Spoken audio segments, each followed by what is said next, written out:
All right, ladies and gentlemen, I had another adventure in the world of dating. Two of them almost.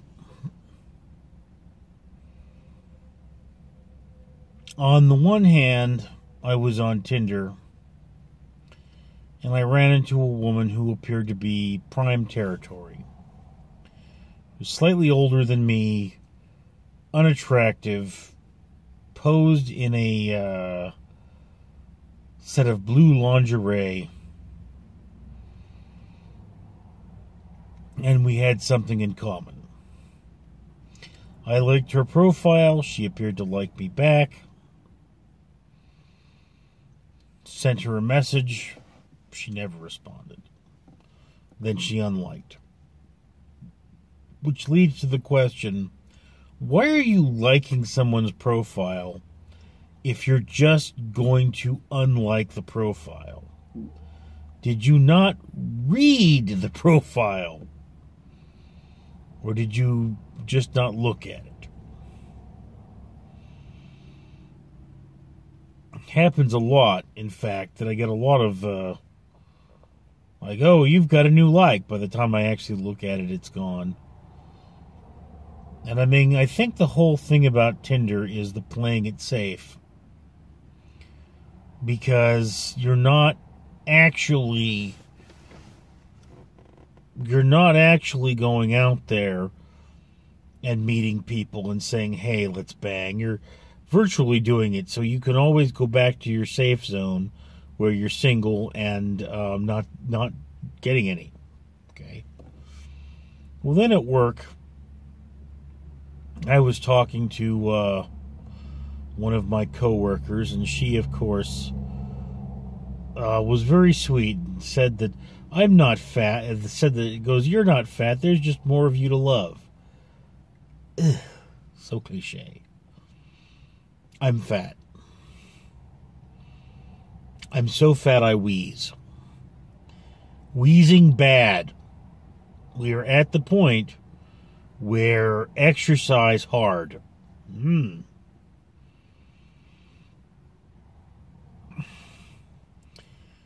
I mean, I know you guys, the people who watch this channel the most, really want me to get back and do my fat man getting fit videos because you want to see my ridiculously scarred up body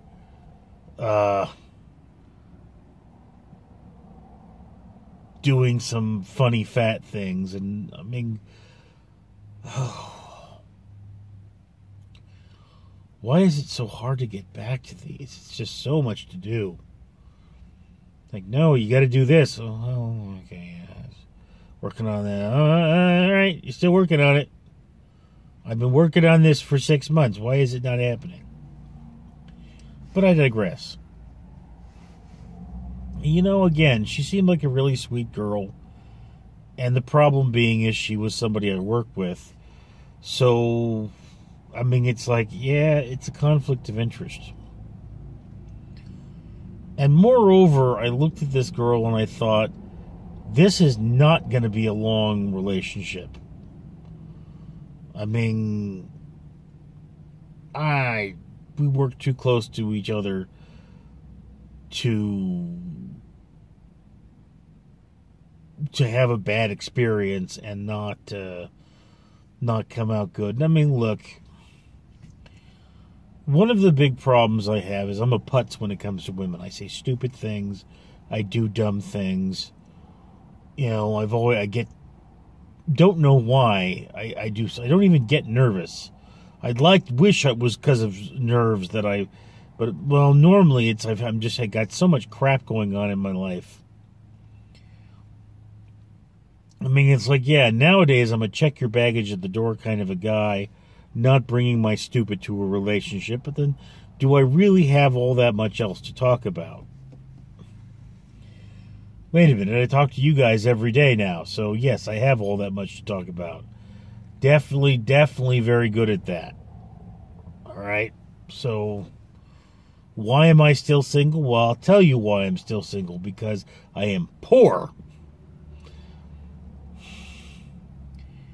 And being poor, it's like, look, I like women, but you want to find a good one. Not like my old man did. My old man found my mom, and, don't get me wrong, I loved my mom, and I don't know if there was a problem with her or not. I mean, she was stubborn, and she was bullheaded, and she knew what she wanted out of life. However, my father was stubborn and bullheaded and unreasonable, and didn't want much more out of life than his next beer. So when you put these two people together, they butt heads. And you see, here's the thing about normal. There's no such thing. What you grew up with is what you think normal is. So, for quite a while, I thought it was normal for the old man to be upset about his children wetting the bed. Now, people tell me how absolutely outlandish that is, but look, I was a kid. I didn't know any better. He had told me for my whole life that that was a really terrible thing. So,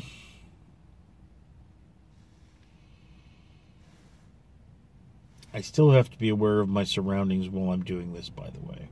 That doesn't change. But yeah.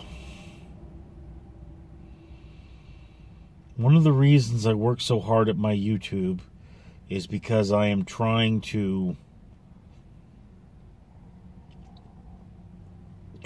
very hard to get my life in order and make enough money so that I feel comfortable bringing other people into my life. I mean, here's the thing. When you love somebody,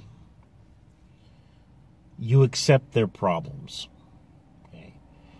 This does not mean that you don't try to get them to improve or try to help them be a better person. It's the fact that, you are accepting into your life the kind of problems they have.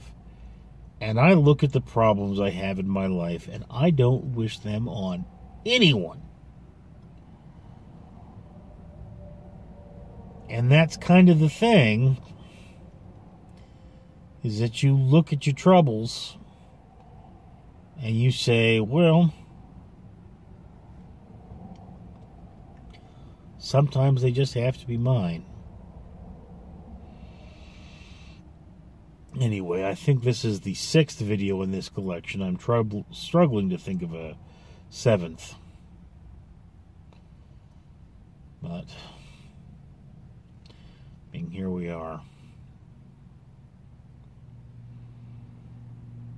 I'm Richard.